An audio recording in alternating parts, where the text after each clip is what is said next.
He's finally king, but millions of Brits didn't want him to take the throne. Why? The truth about King Charles III that the royal family doesn't want you to know. He's lived a life in the spotlight, but not everyone thinks he deserves the crown. Here's why: divorces, scandals and secret letters, the untold story of King Charles III. Millions loved Diana, but Charles? Many didn't. The shocking reasons revealed the prince who waited 70 years to be king, and why some Brits still say no. Let's dive into the details. Charles Philip Arthur George, now King Charles III, was born on November 14, 1948, in Buckingham Palace. His birth came during the reign of his maternal grandfather King George VI and marks the beginning of a life destined for the British throne. As the eldest son of Princess Elizabeth and Philip, Duke of Edinburgh, Charles entered a world of privilege and responsibility. His christening took place a month later, attended by his family in Buckingham Palace's music room, setting the stage for a lifetime of royal traditions. In 1952, when his mother ascended as Queen Elizabeth II, Charles became heir apparent, a role he held longer than anyone in British history. Charles's childhood was defined by a rigorous education and the high expectations of royal life. He attended Hill House, Cheam School, and then Gordonstoun in Scotland, known for its strict and challenging environment. He later spent time at Timbertop, a remote campus in Australia, gaining a global perspective at a young age. Despite these challenges, Charles developed interests in history, architecture, and environmental conservation. His university studies at Cambridge further honed his understanding of politics and society, making him the first heir apparent to earn a university degree. During his youth, he also trained in the Royal Air Force and Royal Navy, eventually commanding a coastal mine hunter before retiring from active service in 1976. As a young adult, Charles began to establish his public identity.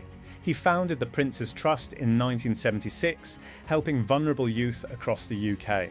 His patronage of hundreds of charities reflected a genuine commitment to service. He also became a prominent advocate for environmentalism, organic farming, and climate action long before these causes gained widespread attention. His passion for traditional architecture led to projects like Poundbury, a model town built to reflect human-scale classical designs. Charles's early adult life blended service, advocacy, and preparation for the throne, setting him apart from many previous heirs. Charles's personal life, however, often overshadowed his public work. In 1981, he married Lady Diana Spencer, a union that captivated the world. Diana's warmth and charm made her the people's princess, while Charles's reserved and sometimes aloof demeanour drew criticism. Their marriage was troubled, marred by mutual infidelities, with Charles admitting to a long-standing affair with Camilla Parker Bowles. The divorce in 1996, followed by Diana's tragic death in 1997, severely impacted public perception of Charles. Many Britons struggled to forgive him, and for decades his reputation remained under scrutiny. Despite personal controversies, Charles continued to grow his influence through charitable work and public service. He wrote or co-authored 17 books on topics ranging from architecture to environmental stewardship. He campaigned for sustainable urban development and conservation, often taking bold stances on matters like genetically modified food and alternative medicine. While some criticised his opinions as meddling, many appreciated his foresight and dedication. His letters to ministers, known as the Black Spider Memos, sparked debate but demonstrated his persistent engagement with societal issues. Public sentiment towards Charles has always been complicated. Many Britons favoured William and Kate over him, partly because Diana's memory cast a long shadow and partly due to Charles's perceived aloofness. Surveys showed that nearly half the public once wanted Charles to step aside in favour of his son. Others were sceptical of Camilla becoming queen, and Charles's political outspokenness as Prince of Wales raised questions about his suitability for a neutral role as monarch. These factors combined to create a mixed perception of the man destined to lead the monarchy. Age and timing also contributed to public scepticism. Charles ascended the throne at 73, making him the oldest monarch in British history. Many wondered if a senior figure could adapt to modern Britain and connect with younger generations. Critics feared that his advanced age and long preparation as heir could make him less dynamic than his mother Queen Elizabeth II, who reigned for 70 years and commanded broad, cross-generational admiration. Yet his experience as heir apparent also provided unmatched preparation for governance and ceremonial duties. Yet his experience as heir apparent also provided unmatched preparation for governance and ceremonial duties. As king, Charles faces the dual challenge of stability and modernisation. The UK is a country in flux, with shifting attitudes toward the monarchy, economic pressures, and political divisions. Scottish and Northern Irish nationalist sentiments, along with generational divides, present further challenges.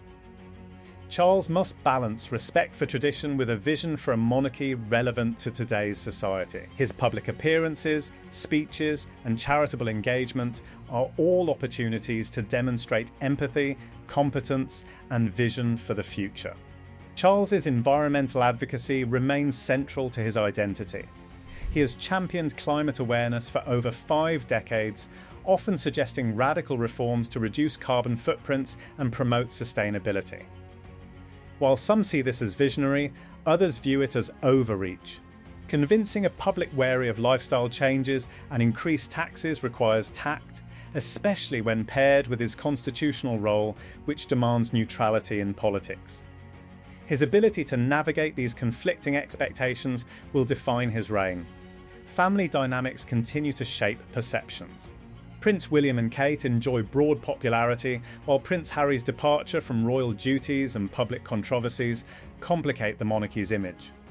Charles must maintain unity while respecting the autonomy of family members and protecting the institution's reputation. Public fascination with royal relationships means that every private decision can become headline news, adding pressure to an already demanding role.